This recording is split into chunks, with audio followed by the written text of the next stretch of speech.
Salut à tous, c'est Luchap pour NLG, lundi pas de vidéo, donc on se retrouve aujourd'hui pour faire un bon récap de tout ça et voir toutes les news qu'on a eues, qu'on attend et un petit update au niveau des graphiques. Pas de très grosses news depuis la dernière fois côté TradFi, à part peut-être juste qu'on entend de plus en plus parler de récession pour la fin 2023, voire 2024. Bon, par contre, en attendant, côté crypto, là, il y a de la news.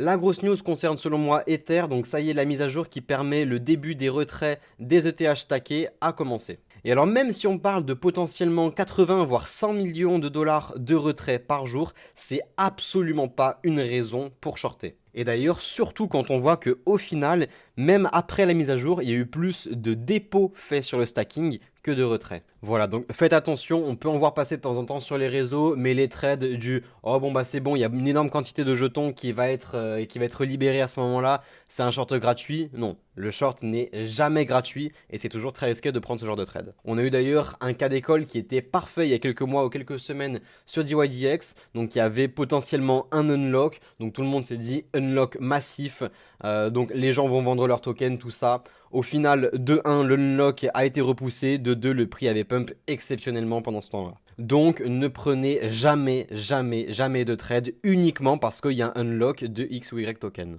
Voilà, sinon quelques petites news à droite et à gauche. On a notamment aussi une mise à jour sur la blockchain Tezos. On attend un boost des performances avec l'arrivée des smart rollups. Les ZKEVM bientôt sur ETH, c'est en tout cas le souhait de Vitalik, directement le papa d'Ether qui veut intégrer ça à son réseau. La plateforme et launcher de jeux Ultra annonce son lancement pour le 24 avril. Et voilà, on a grosso modo fait le tour de toutes les news. Bon alors du coup on peut directement passer sur les graphes, on commence comme d'hab avec la TradFi et après on ira sur les cryptos. Pour commencer, rien d'étonnant, le dollar s'effondre, alors je vais pas faire une analyse technique très poussée là-dessus, mais juste ce qu'on peut noter d'assez intéressant, c'est qu'on est revenu chercher l'ancien lot, donc on avait juste là. Maintenant, à voir, est-ce qu'on est vraiment dans un contexte où le dollar peut rebondir? Je ne sais pas, mais en tout cas, c'est bon pour nous. Et donc, inversement, quand je prends la courbe du S&P 500, eh ben, on a été très très très très boule par rapport à la dernière fois. Alors, même si je dis pas de bêtises, on était le 7, quelque chose comme ça, ouais. Donc bon, on a enfin dépassé quand même le plus haut qu'on avait bien mis juste là après être parti en ligne droite de façon assez sévère. Et moi je vous le dis, dans tous les cas, rien ne change pour moi. Les niveaux que je vais regarder, les niveaux selon moi qu'il faut faire attention, c'est ceux-là, parce qu'on a eu déjà plusieurs tops qui se sont formés dans les environs. Donc j'ai envie de dire juste en dessous des 4200. Le Nasdaq se calme un petit peu par rapport au S&P, donc si vous voyez, hop, juste là, on a bien fait, on est en train de faire deux sommets qui sont de plus en plus bas, même si on a une bougie qui est particulièrement boule aujourd'hui. On est toujours sous le dernier sommet qu'on a eu, alors que contrairement au S&P, on vient de passer au-dessus très très récemment. Sinon, idem, je pense qu'on peut continuer à monter encore un petit peu. Donc, notamment jusqu'au 13006, 13007, à peu près quelque chose comme ça. C'est dans tous les cas au niveau où on avait nos anciens sommets qui se sont faits juste là. Et je pense que c'est vraiment le gros niveau à aller chercher. Nos cryptos ont beaucoup pump par rapport à la dernière fois. Donc où est-ce qu'on était exactement le 7? Ouais, voilà, c'est ça, on est quelque part par là. Donc comme je l'avais dit, on était dans une situation de contraction de la volatilité qui est assez incroyable. Donc dans ce genre de situation, dans tous les cas, pour moi, je les prends toujours de la même façon. Soit on a un vrai gros break-up avec des volumes, et dans ce cas-là, le mouvement peut partir dans cette direction. Soit on a un premier mouvement qui est très brutal et en général sans volume.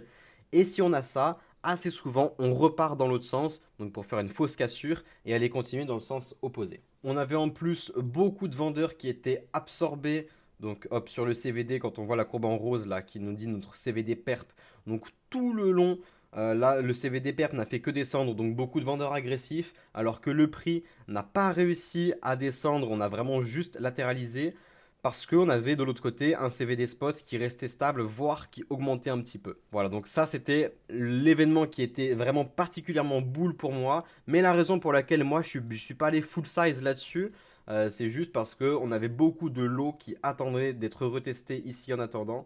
Donc voilà, ici on a quand même bien profité parce qu'on avait un backspot assez sympa, mais pas de folie niveau performance en futures. Et pour la suite d'ailleurs, vous voyez que eh ben, vraiment le gros pump qu'on a eu là particulièrement, c'est fait donc les effets de levier, les perps ont évidemment pas mal aidé, mais on voit que c'est toujours selon moi le spot qui lead actuellement. Si je me mets en 15 minutes, c'est même vraiment très très parlant. On voit que là, depuis le début de la montée juste là, le spot s'est vraiment vraiment accéléré et depuis, bah, pas vraiment de vraies grosses corrections. Sur Ether, c'était un petit peu la même chose, même si on avait le scénario qui était encore plus exagéré, à la seule différence que sur vraiment le tout dernier pump qu'on a eu juste là, les acteurs à effet de levier, les acheteurs à effet de levier en market, se sont vraiment beaucoup réveillés.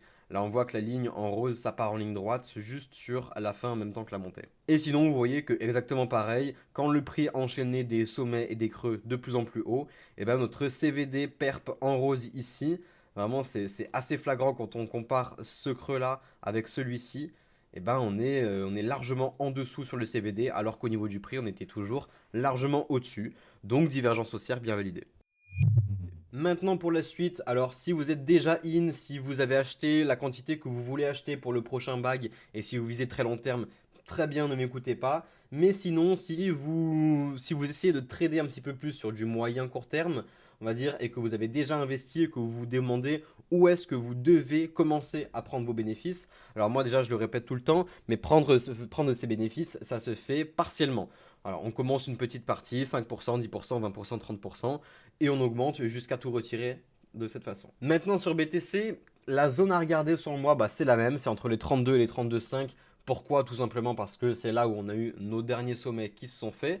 Donc moi je pense commencer à prendre un petit peu de bénéf sur mon spot et voir commencer à me hedger avec des contrats inversés sur Bybit. Donc on trade avec du BTC, on reçoit du BTC, ou si on est sur ETH, on trade avec de l'ETH. Et d'ailleurs, moi, un petit peu mon scénario pour la suite de l'année et des temps à venir. Alors, c'est pas que c'est bon, on repart en bull run, on a eu le bottom et puis on repart to the moon sans jamais s'arrêter. Moi, je pense vraiment que pendant cette année, pendant 2023, donc je m'attendais à un petit rush, un petit peu à la façon qu'on a eu en 2019 au final. Donc, petit rush. Bon, derrière, on a eu crise Covid, donc recrash. Et derrière, on part en bull market. Alors, je pense que c'est le scénario qu'on voit énormément sur les réseaux. Mais pour l'instant, je pense qu'on y est assez. Et alors, est-ce que vraiment on va commencer une vraie correction à partir de ces sommets-là? Je pense pas, c'est quand même très difficile à dire encore, parce que déjà notre avis peut changer très rapidement. Mais sinon, voilà, dans tous les cas, je pense que là, on a un niveau qui est intéressant, que je vais vraiment regarder moi en tout cas.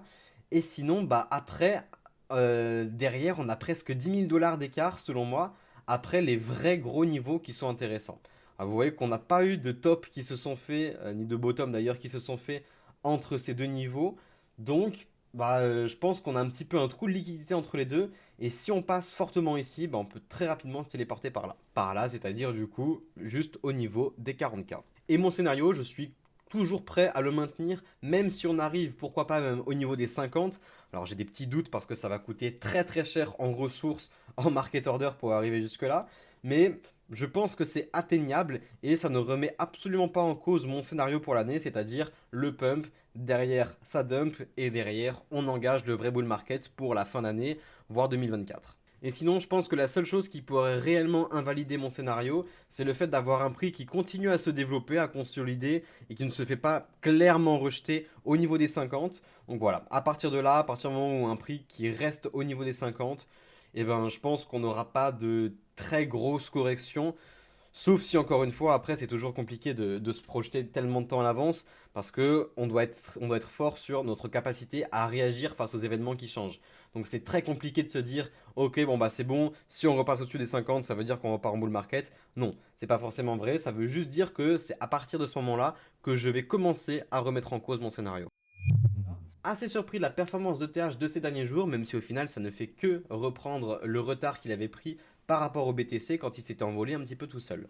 Au final, le scénario est exactement le même, sauf que la résistance, moi je l'attends beaucoup plus rapidement sur ETH, c'est-à-dire à 2175, grosso modo, on peut mécher un petit peu au-dessus. Mais donc voilà, tout simplement parce que c'est aussi le top le plus haut et le plus récent qu'on avait eu qui tient encore. Et sinon, si la tendance s'inverse vraiment durablement, et ben je pense que de la même façon qu'on a un petit peu un trou de liquidité sur le BTC, et ben on a exactement le même trou sur ETH qui nous propulserait directement presque aux 3K. Voilà, donc si on commence à s'installer et à faire des sommets, des creux de plus en plus hauts, et on ne fait pas juste une montée en ligne droite, au-dessus du niveau sur lequel on est actuellement, eh ben je pense qu'on est vraiment bon pour aller les chercher ces 3 cas. Encore une fois, même si mon discours peut sembler très haussier, je veux pas du tout vous inciter à acheter maintenant. Pour moi, c'était clairement trop tard. Maintenant, si on le fait, on est déjà en ligne droite. Donc moi, personnellement, en tout cas, je vais plutôt commencer à chercher à me hedge petit à petit sur des courts mouvements. J'ai déjà le bac que je veux. Je vais pas re-rentrer en plus sur un graphique qui est en ligne droite vers le haut en daily. Petit passage sur ETH BTC. Alors, on est vraiment sur un niveau que j'aime absolument pas. Donc, à savoir cette VWAP qu'on a ici en violet, VWAP Yearly, ouais, c'est ça. Donc pourquoi j'aime pas? Parce que cet outil a été très pertinent les dernières fois qu'on l'a croisé. Donc les dernières fois, c'est-à-dire ici, bon même si on l'a clairement dépassé, ça s'est fait rejeter. Donc une fois, ça a bien servi en tant que support, résistance, pardon. Une deuxième fois en tant que résistance. Et avant ça, en tant que support et en tant que support. Donc dans tous les cas, pertinent ou pas, c'est un niveau que je vais regarder et c'est un niveau que si on le passe pas, et ben pour moi ça sent pas non plus très bon pour ETH BTC. Petit tour sur la dominance BTC, alors assez fier, la dernière fois on était quoi? On était le 6-7-7, un truc comme ça, ouais. Je vous avais dit que pour moi on était toujours dans la situation où on est un petit peu sur un range sur les tops et où on commençait déjà à voir un petit peu sur les réseaux de gens qui voulaient passer pas mal sur les alts, sur ETH. On pouvait même entendre de l'alt season, tout ça. Pour moi, j'y croyais pas et pour moi, on attendait quand même un dernier gros mouvement du BTC avant de là commencer à avoir une vraie rotation sur ETH et quelques alts. Voilà, donc même si on peut voir parler sur les réseaux un petit peu d'alt season, tout ça, moi j'y crois absolument pas et je pense que juste par contre on peut avoir certes un vrai move, un vrai rallye haussier. Maintenant, une alt season, ça se fait en bull market quand dans tous les cas, tous les actifs partent vers le nord. Voilà, c'est tout pour aujourd'hui, je le répète, mais selon moi, c'est pas du tout le moment d'être all-in BTC ETH et levier 100 et c'est parti. Au contraire, pour moi, c'est le moment de commencer à chercher à se hedge, à prendre des petits bénéfices et voilà. Faites attention à vous, à la prochaine, c'était Lucha.